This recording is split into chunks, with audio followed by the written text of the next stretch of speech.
Hey guys, welcome back to my channel. And today I'm going to be going over this season's NBA predictions. Now, as you can see, I have all 15 spots for each conference right here. And we're going to be going over which team I think will end up in which conference or in which spot. Let's start with the Eastern Conference. Now, to start off at the bottom, I think we're going to have the Indiana Pacers. Now, this team has lost a lot. They traded away Sabonis to the Kings, and honestly, I just don't see them having that great of a season. They haven't been good in a while. And honestly, it's just a really competitive league.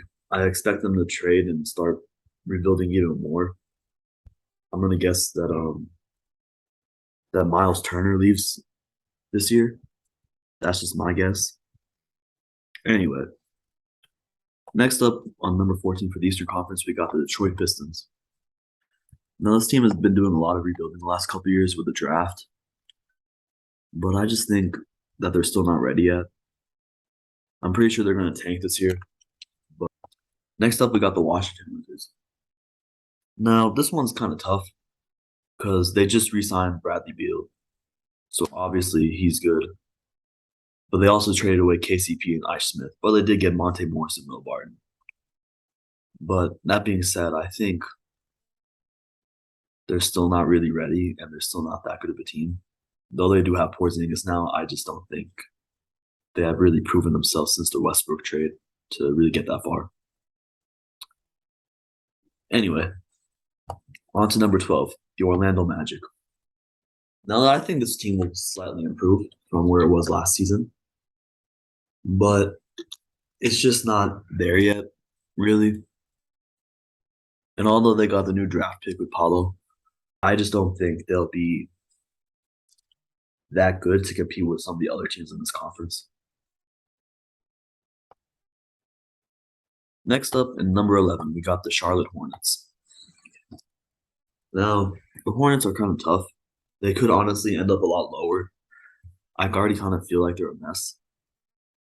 Sure, they got LaMelo, and he'll probably be playing at an all-star level this year again. And they're going to have a lot of problems this season. They've already been going through a whole disaster. They just waived LiAngelo Ball after signing him. I don't know what that's about, but yeah.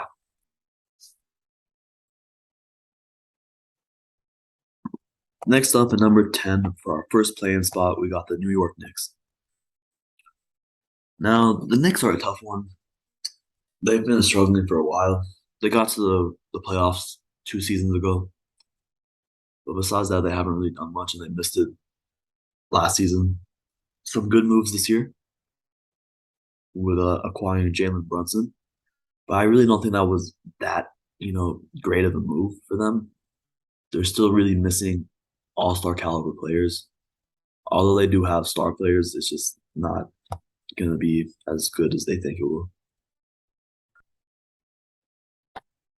Next up at number 9, we got the Chicago Bulls. Now, the Bulls are a tough one, man. Although they have a lot of potential, I think they'll get pretty far and they'll make it through the plans. Though I do think the real issue is with Lonzo Ball being injured. If he's gonna be out for a huge part of the season, it's gonna really impact their record. So they'll probably end up around here at number 9. At number 8, we got the Toronto Raptors. Now this team has a lot of good stuff going for it. They got the Rookie of the Year, Scotty Barnes. They got Pascal. They got a lot of stuff going for them with Fred VanVleet and the rest of the roster.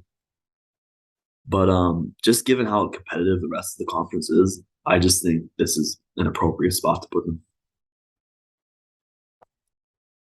Next up at number 7, we got Cleveland. Now, honestly, this one and number 6 could be kind of interchangeable.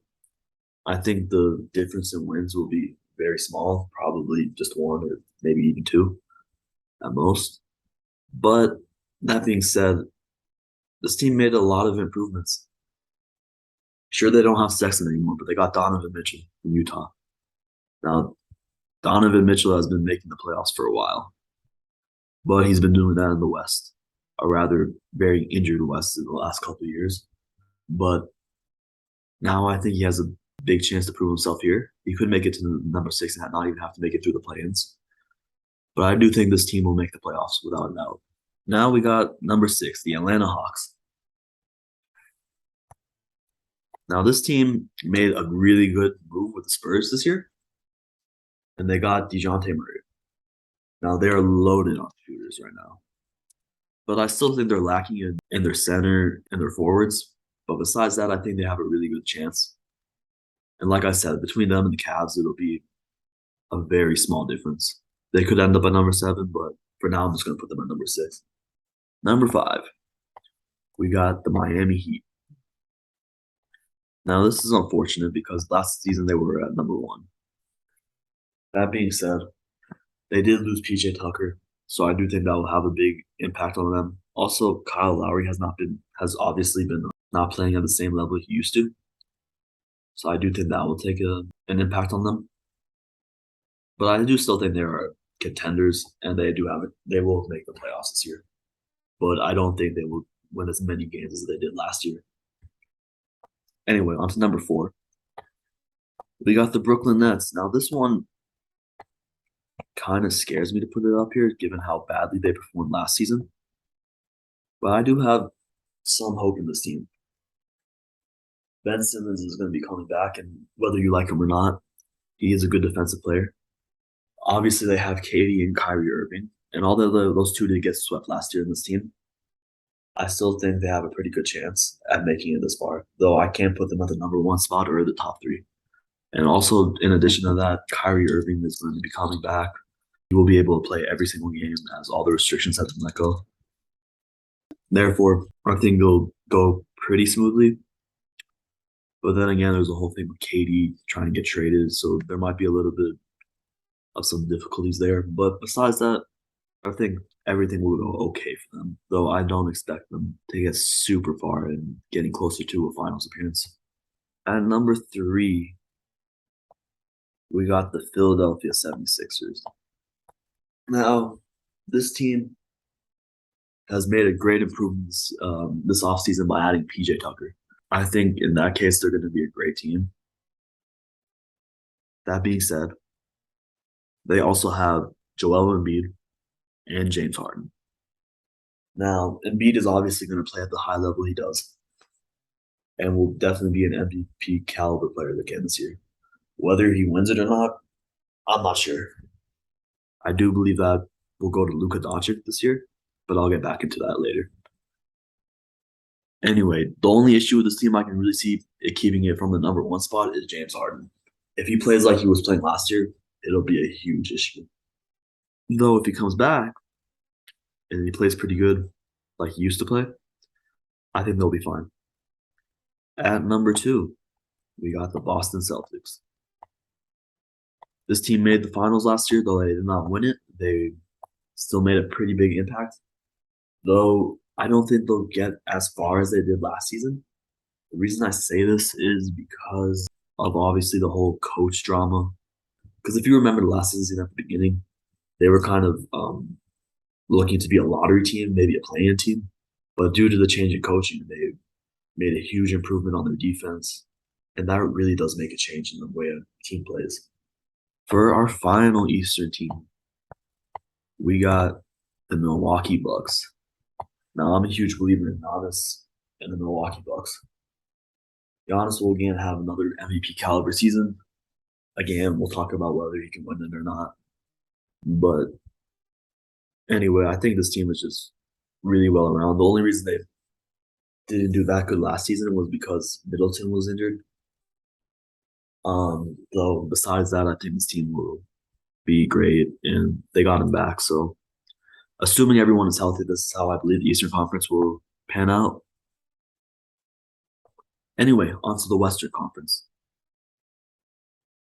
Let's start from the bottom again. At number 15, we got the San Antonio Spurs.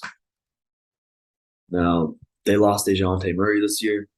It's obvious they're going to tank. But yeah, there's not really much to be said about this team. At number 14, I got the Rockets. This team is obviously the team that sucked really bad last year. I think they won 20 games. Yeah, I really don't see them being that much better. I'm gonna guess they're gonna try to hit another draft pick, and then hopefully they'll come back next year. But we'll see. Oklahoma City Thunder, I'm gonna have them at number 13. Now, this team could have been a play-in team this year, but with Chet Holmgren being injured, I just don't see it happening. It just didn't work out, and he got injured. But it happens. They can use this opportunity to tank again, get another draft pick for next year. And I think they'll be fine. At number 12, we got the Utah Jazz. Now, a lot of people are saying this is going to be the number 15 team. I don't think that's true. They still have a pretty solid roster with Bogdanovich and Mike Conley, and they got Sexton now. So, although I don't think they're still gonna be a lottery team. I just don't think it'll be that low. But again, we'll see. Now, these next three are kind of interchangeable for me between 11, 10, and 9. At number 11, I'm gonna go with history and say it's gonna be the Sacramento Kings. But these guys do have a chance of making the playoffs or the play-ins at least this year. They got Sabonis, they got Fox, but history will tell us that the Kings are a horribly managed team and haven't made the playoffs in 18 years, maybe more. At number 10, I got the Portland Trailblazers. Now, obviously they tanked last year. Dame got injured. He is going to be back, so I do think they'll improve in that way. Now, they did trade away CJ McCollum.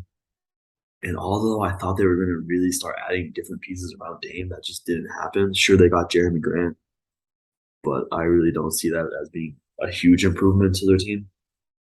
But we'll see. Assuming Dame can stay healthy this year, I think this team will make up the plans.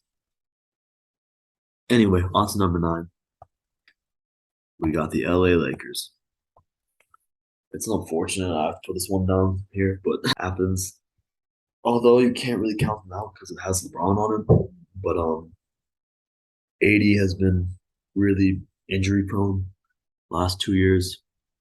So you really can't say they're going to do amazing. And then you have the whole issue with Westbrook. And then you take those guys away, and then what do you really have? You don't really have that great of a team anyway. No depth, no nothing. It just really has LeBron and Westbrook and AD. Although that is good, and we know LeBron can do it with a pretty crappy team. I don't think he's at that age anymore. But regardless, I do still think it is LeBron, and I mean, hell, anything could happen. But for now, I'm gonna keep it here at number 9. At number 8, some of you might get mad, and a lot of you will be surprised, but I'm gonna put the Phoenix Suns here.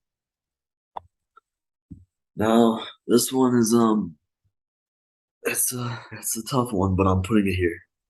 I do think they'll be a play-in team, though I do think they'll make it through and they'll go to the playoffs. I just don't think this team was that good last season. Although they did get the number 1 seed, I do think a lot of that was luck.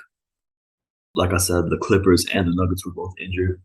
The Warriors were injured for a huge part of the season. And this team kind of looks like it's about to implode in addition to that. Had they not been Jay Crowder, looks like he's about to leave. DeAndre Ayton has obviously a lot of problems with the team in Phoenix. Chris Paul is not getting any younger. It's just a fact. The only real person they have is Devin Booker, maybe Mikal Bridges, but besides that, I really don't think so. And honestly, I don't like Devin Booker that much. Anyway, at number 7, we got the Dallas Mavericks. Another one that might surprise you guys. This one, unlike the one below it, is not anything really related to how they're going to perform, just more on how the other teams are going to perform. And the only real reason that is they do lost Jalen Brunson. But though I do think they have a chance at the 6th spot. And if they can make the 6th spot at least, I do think Luka Doncic will win that MVP award. Obviously, to me, it's between him, Nikola Jokic, though with Nikola Jokic, I do think voters' fatigue will get to him, and unfortunately, won't vote for him a 3rd time, though anything is possible. Same thing with Giannis. He's already won it twice, so it really comes down to between Embiid and Luka.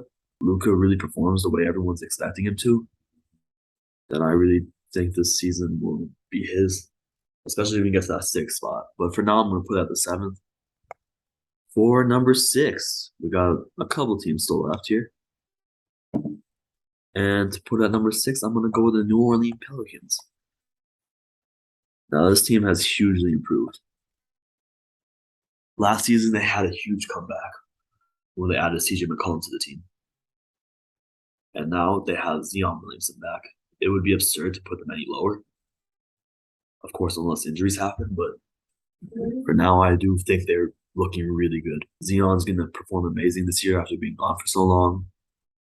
Brandon Ingram looks great. CJ McCollum looks great. I really think this team is going to work out perfectly for them.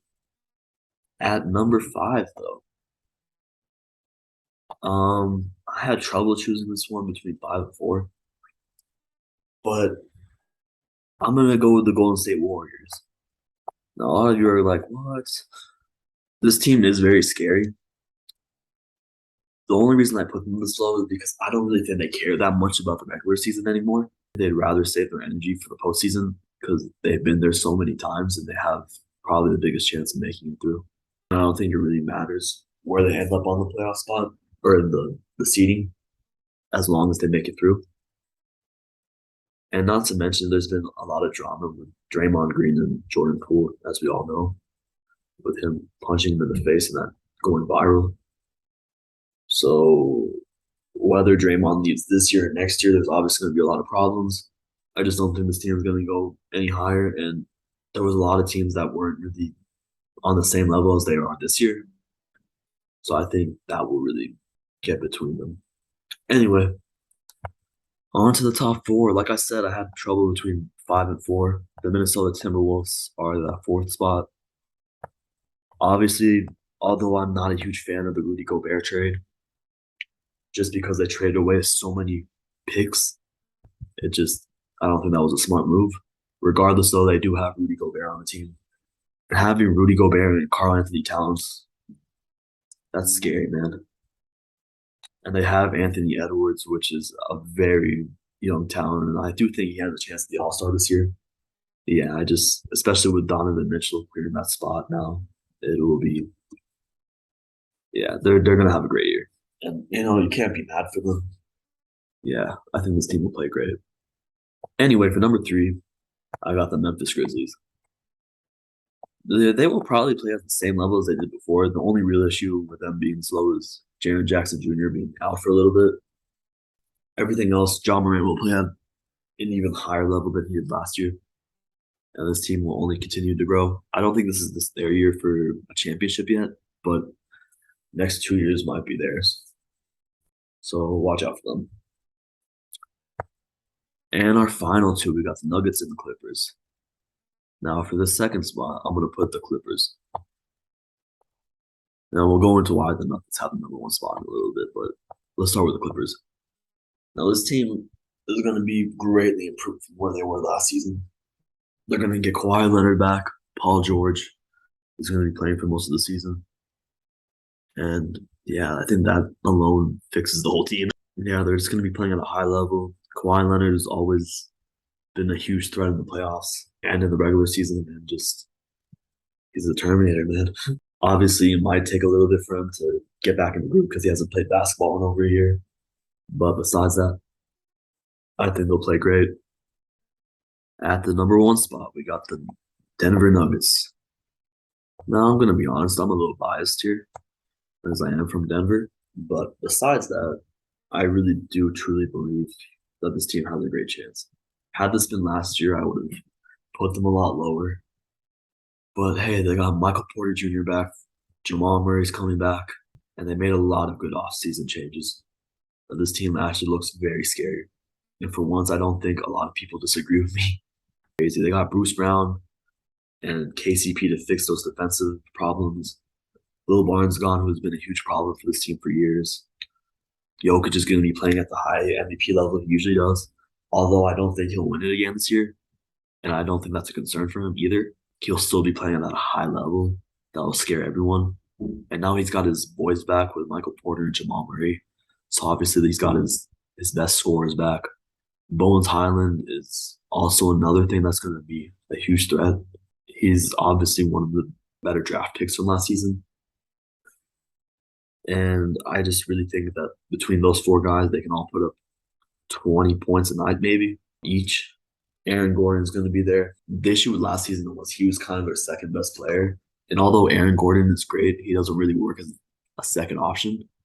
That is a fourth or fifth option. It works perfectly. The only issue I have really is DeAndre Jordan. Yeah, he's the only real issue as a backup center for Jokic. Though I don't think that would be as a huge problem as the main reason I think he was pulled into the team was because Jeff Green and Bruce Brown wanted him on the team. But I do think they got him not only for that, but because they needed someone who would be okay with losing their minutes to someone younger. And that's where I believe Zeke Naji comes in. And if Zeke Naji comes in and takes over that center spot, I think they'll work perfectly. Okay, now that I've gone over the seeding and how I think each team will perform this year, let's talk about the play-ins and the playoffs. Starting with the play-ins, I think the Cavs will beat the Raptors, and take that seventh spot. And then the Bulls will beat the Knicks, and then they will also beat the Raptors and take that eighth spot. As for the West, I think the Blazers will lose to the Lakers, and then the Suns will lose to the Mavericks. The Mavericks will take that seventh spot, and the Suns will play the Lakers, and the Suns will beat them and take that eighth spot on the seeding. Now, let's talk about round one. Let's start between the Nuggets and the Suns. I think this will go very differently than it did last year or 2 years ago, where the Suns swept the Nuggets. I believe this will be done in about 5 games, and the Nuggets will go ahead. Now, between the Clippers and the Mavericks, I think the Mavericks will put up a good game, and they will probably go back to where they were a couple of years ago in the same series, and they'll probably lose to them in 7 games, where the Clippers will take over and move on to the next round. Now for the Memphis Grizzlies and the New Orleans Pelicans, I think this will be a very close matchup. But I'm going to go ahead and say the Memphis Grizzlies win in the second round in about 7 games. Now between the Warriors and the Timberwolves, I think the Timberwolves have a great team, as I said before. But I do believe the Warriors have that playoff experience and will beat this in 6 games. Now back to the East. For the first round between the Bucks and the Bulls, I think the Bucks will once again beat the Bulls in 6 games. Between the Celtics and the Cavaliers, I believe that will also be done in 6 games, since the Celtics did make it pretty far last year. Between the 76ers and the Hawks, I think the 76ers have a huge advantage.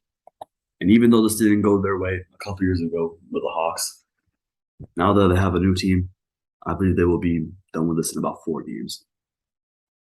Between the Brooklyn Nets and the Miami Heat, I do think Brooklyn will take this in 7 games, but it will be very, very close. I don't think this is Miami's year, just because they lost PJ Tucker and they need at least one more defensive piece to really put themselves in that contender spot. Though I wouldn't count them out completely. Moving on to round 2, let's start back in the West. Between the Clippers and the Memphis Grizzlies, I think the Clippers will probably take this in 6 games just because Kawhi has that experience for Ja Morant and the rest of that team. And I think he'll really push past in just 6 games.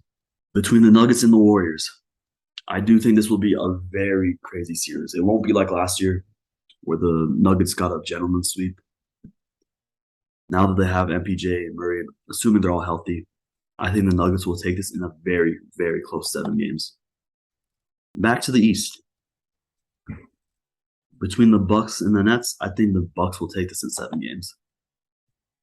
And they'll go very similarly to how it did 2 years ago. Between the 76ers and the Celtics, I think this will be another big series, and it'll be very, very close, but I do believe the 76ers and Embiid will take it in 7 games. Back to the West for the final round. I believe the Nuggets will once again beat the Clippers in 6 games. Like I said, I have a lot of trust in this team, and I really think they'll just push through. Now, between the Bucks and the 76ers, I'm going to go with the 76ers. And I'm going to say they beat them in 7 games. The reason for this, although the Bucks have a great team and Giannis is amazing, I do think the 76ers might push really hard this year just because they've been trying for so long to make this work. And that honestly goes the same for the Nuggets. Although they're in a kind of a different position with the Clippers, since the Clippers also wanted that.